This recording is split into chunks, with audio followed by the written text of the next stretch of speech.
After the age of 70, life becomes something deeper, softer, more meaningful.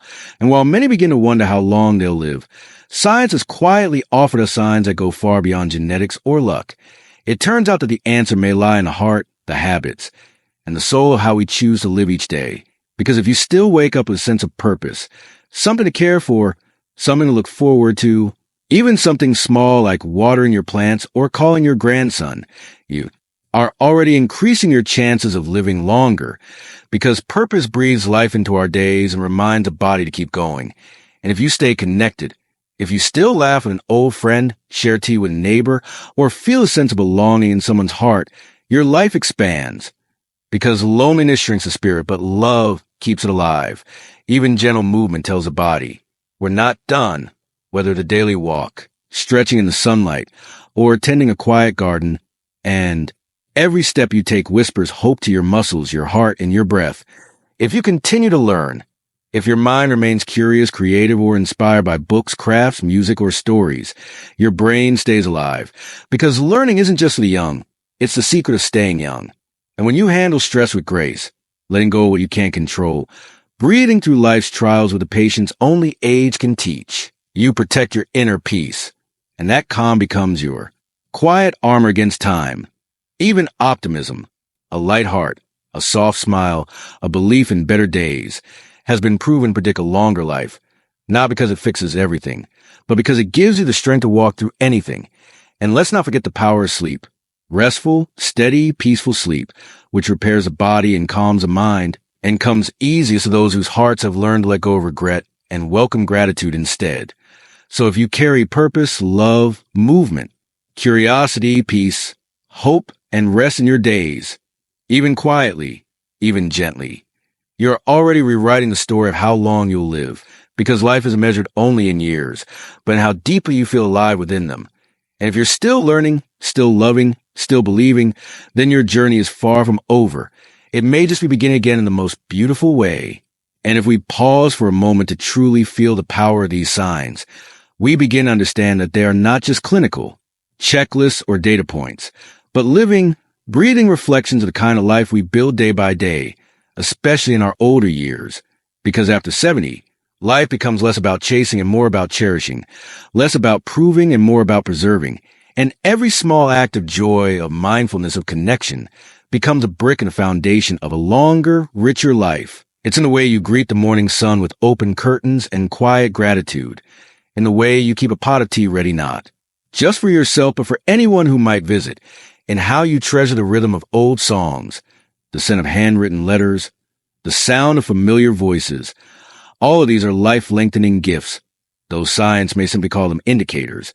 And there's something extraordinary about a person who still believes in possibility after 70, who still wakes up curious about the world, who still marvels at a blooming flower or feels all watching the rain. That kind of wonder doesn't fade with age. It deepens, and it feeds a body in ways no vitamin ever could. Because science now shows us that optimism isn't fluff. It changes your cells, your immunity, your brain chemistry, your very heartbeat. And if you've ever forgiven someone not because they deserved it, but because you chose peace over poison, or if you've ever stopped an argument before it started just because your heart no longer wants conflict, then you've already shown one of the greatest traits of long-living people. Emotional wisdom. The quiet superpower of those who have seen life from every angle and now prefer to guard their peace above all else. And look at how purpose can be simple yet powerful. Maybe the plant you water each day, a bird you feed, a book you're writing, a prayer list you whisper at night. These small rituals tell your soul, we're still needed here. And the body listens to that voice more than we realize. Research has shown again and again that those who have something, anything, care about live longer, not because the task is grand, but because the soul needs reason as much as it needs breath.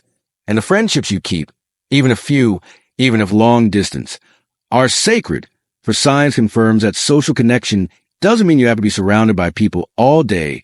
It means you feel loved, seen, heard, even by one or two souls who truly care. And if you have someone in your life you can laugh with, cry with, sit in silence with, then you already hold one of the greatest keys to longevity.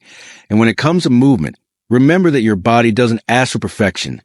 It asks for presence, for use, for gentle rhythm. And every time you walk to your mailbox, sweep your porch, stretch your arms to the sky, you are telling your joints and muscles, we are still in service.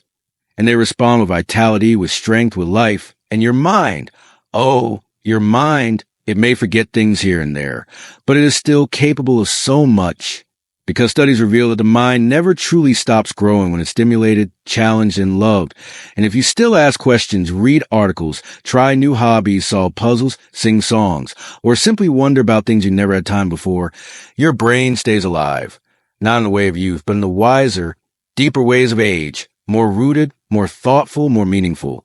And when stress comes, because yes, it still does, even in these years, how you respond tells a story of how you'll live going forward.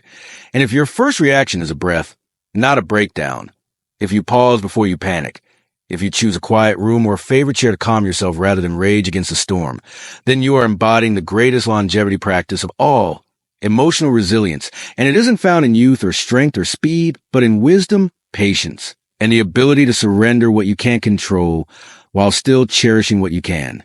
And when you sleep, peacefully, not just long, but deeply, when you let your thoughts settle before bed with gratitude instead of replaying your mistakes or regrets, you're allowing your body to heal in the most natural way possible.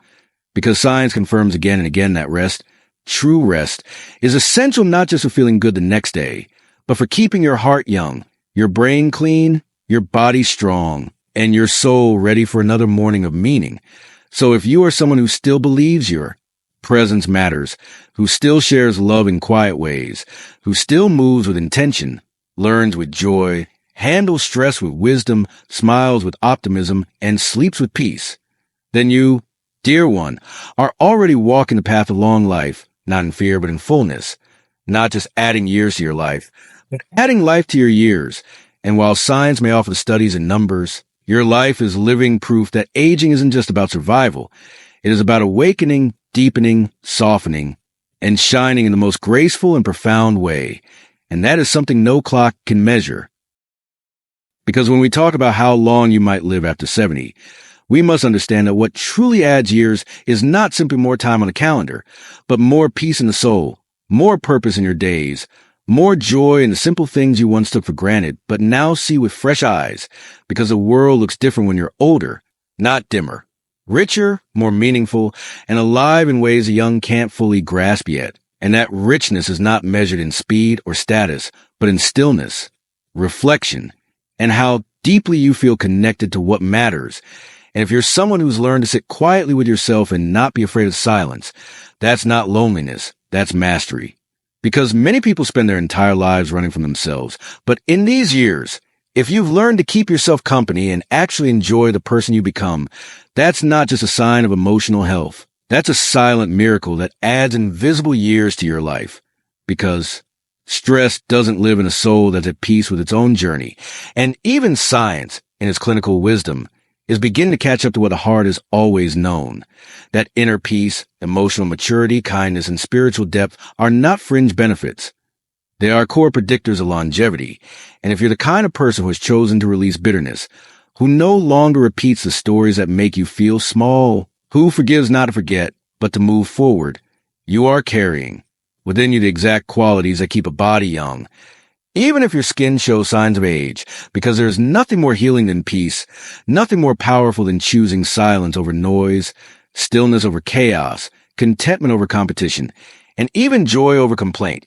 And when you make those choices daily, even quietly, even unnoticed, your nervous system relaxes, your heart rate evens out, your immune system strengthens, and your brain lights up in gratitude, all quietly extending your life not through surgery or medicine, but through grace. And isn't that beautiful? That every time you choose not to rush, not to compare, not to argue, but to rest, reflect, and respond with love, your body rewards you silently, secretly, with a longer breath, a lighter step, and a heart that beats in harmony with the gift of still being here. And if you wake up in the morning and your first thought is gratitude, not complaint, if you whisper, thank you for one more day, before reaching for the worries, then you are aligning yourself with every study that says gratitude is not just spiritual fluff, but a measurable tool of longevity, proven to reduce inflammation, improve sleep, and increase joy in the daily routine. And if you still laugh, even once a day, you're telling the universe, I still want to be here. And laughter, even in small doses, releases chemicals that soften the body's tension and prolong your health.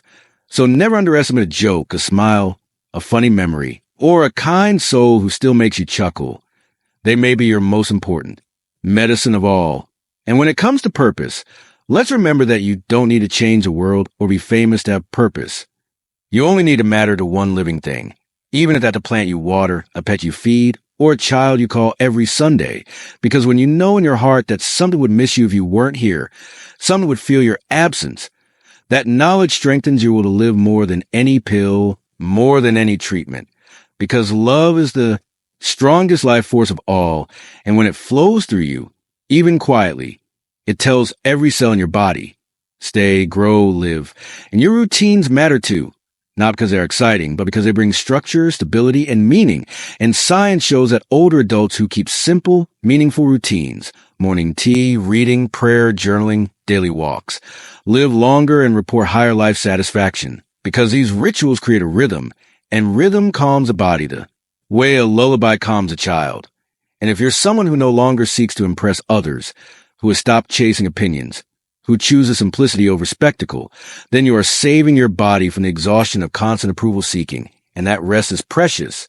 And let's not forget the beauty of helping others. Even in small ways, studies have shown that seniors who still feel helpful to someone, who still give advice, volunteer, or simply check on others, are mentally sharper and live longer. Because being useful makes the soul feel alive. And when your soul feels alive, it tells your body, keep going. And your memories, oh, the stories you carry, they aren't just nostalgia. They're sacred scrolls that remind your brain of meaning. So when you share your memories, not as complaints, but as legacies, your mind becomes sharper, your identity stronger, your place in the world more anchored, and you live not just in your own time, but in the time of others who now carry your wisdom forward.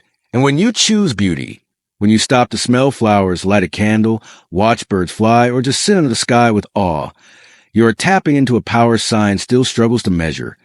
The healing power of wonder, of stillness, of joy, and the little things that ask for nothing but your presence. And that presence is what keeps you here longer, not just existing, but living.